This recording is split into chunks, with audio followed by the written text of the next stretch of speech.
मेरी mother tongue violence है रे। यस का ये डायलॉग पूरी फिल्म की भाषा और मिजाज को बयां करने के लिए काफी है। दिक्कत बस इतनी है कि वायलेंस की इस अतिरंजना में इमोशंस कहीं पीछे छूट जाता है। अब जिस फिल्म में यस जैसे रॉकिंग स्टार हो, स्टाइलिश एक्शन हो, हाई वोल्टेज ड्रामा हो, हाई टेक वीएफएक्स और चार चार हीरोइंस हो, उससे धमाकेदार होने की उम्मीद तो लाजमी है।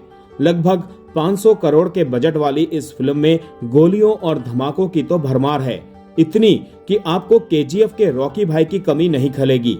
लेकिन कहानी के मामले में ये उतनी उलझी हुई है कि 3 घंटे से अधिक समय बाद जब फिल्म खत्म होगी तो बतौर दर्शक आप रोमांच से ज्यादा भारी सिर लेकर थिएटर से बाहर निकलेंगे। कहानी गोवा के ड्रग्स और क्राइम सिंडिकेट की दुनिया में सत्ता, परिवार और बदले के इर्द गिर्द घूमती है।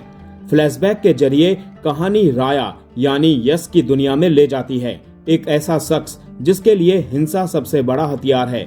उसकी बहन गंगा यानी नयनतारा, जिसने बचपन से उसकी परवरिश की, उसके लिए बहन से कहीं बढ़कर है। राया का अपराध की दुनिया में दबदबा तब और बढ़ता है जब वो सल्वाडोर यानी डेरेल डिसिल्वा के करीब आता है। सल्वाडोर की प्रेमिका हुमा कुरैशी, उसका भाई अक्षय ओबेरॉय और बेटी रेबेका भी इसी साजिश और सत्ता के खेल का हिस्सा हैं। सल्वाडोर अपनी बेटी रेबेका से राया की शादी करके इस क्राइम सिंडिकेट को और पुख्ता करना चाहता है। राया भी इसके लिए राजी है, लेकिन राया की जिंदगी तब करवट लेती है जब उसकी मुलाकात सर्कस की खतरनाक और दिलकश कलाकार नादिया यानी कियारा आडवाणी से होती है। दोनों के बीच पनपे जुनूनी प्यार की उन्हें इतनी बड़ी कीमत चुकानी पड़ती है कि सब कुछ तहस नहस हो जाता है। निर्देशक गीतू मोहनदास ने केजीएफ 2 के बाद यस के स्टारडम और फैन फॉलोइंग को भुनाने में कोई कसर नहीं छोड़ी। फिल्म इतनी भव्यता के साथ रची गई है कि लगभग हर फ्रेम पर यस का जुनूनी, हिंसक और लार्जर देन लाइफ ऑरा हावी है। शुरुआत रहस्य और उत्सुकता जगाती है, लेकिन आगे बढ़ते बढ़ते फिल्म की कहानी और किरदार इतने उलझ जाते हैं कि दर्शक इमोशन महसूस करने के बजाय रिश्तों की गुत्थियां सुलझाने में व्यस्त हो जाते हैं। समस्या ये भी है कि जब तक आप पास्ट और प्रेजेंट के बीच झूलती हुई इस कहानी को समझने की कोशिश करते हैं, उससे पहले एक और हाई ऑक्टेन एक्शन सीन सामने आ जाता है। गोलियां, खून और हिंसा इतनी है कि एक वक्त के बाद उनका असर खत्म होने लगता है। एनिमल में भी हिंसा की अति थी, लेकिन वहां पिता पुत्र के रिश्ते ने उस हिंसा को भावनात्मक वजन दिया था। टॉक्सिक में भी बहन, पिता, पत्नी और बच्चों जैसे तमाम रिश्ते हैं, मगर अफसोस इनमें से कोई भी रिश्ता दिल में नहीं उतरता। विडंबना यह है कि महिला निर्देशक होने के बावजूद गीतू मोहनदास ने यस के हिंसक मर्दाना ऑरा को ही भुनाया है। वो अपनी हीरोइनों को ज्यादातर मेल गेज की सजावट बना देती है। हाल ऐसा है कि लगभग हर महिला किरदार किसी न किसी रूप में यस के सामने बिछने के लिए तैयार है। यस की फिल्मों के संवाद आमतौर पर सीटियां बटोरते हैं, लेकिन यहाँ दमदार पंचलाइन की बजाय डायलॉग सोशल मीडिया के फॉरवर्ड मैसेज जैसी लगती है। इसका एक उदाहरण यह है कि जब नायक अपनी नायिकाओं से कहता है, जब तक सह सकती हो तब तक रह सकती हो, और लोग एक दूसरे से लड़कर ऊपर जाते हैं, हम एक दूसरे के ऊपर चढ़कर जाएंगे। संगीत के मामले में भी फिल्म कमजोर है।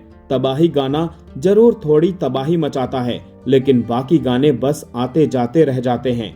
3 घंटे 14 मिनट का रन टाइम फिल्म की सबसे बड़ी कमियों में शामिल है। कहानी को कसने के बजाय उसे बार बार स्लो मोशन, एक्शन और स्टाइल के नीचे दबा दिया गया है। हाँ, कैमरा वर्क काफी शानदार है, एक्शन स्टाइलिश है, वीएफएक्स भी कई जगह कमाल करते हैं, लेकिन आखिर में जब इतना सारा शोर खत्म होता है और फिल्म क्लाइमैक्स में पहुंचती है तो ये भावुक करने के बजाय निराश करती है। हिंदी डबिंग पर भी ज्यादा मेहनत की जरूरत थी।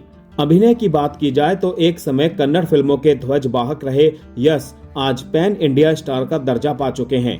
यहाँ उन्होंने अपनी अभिनय, अदायगी, स्वैग और स्टाइल में किसी तरह की कोई कमी नहीं छोड़ी है।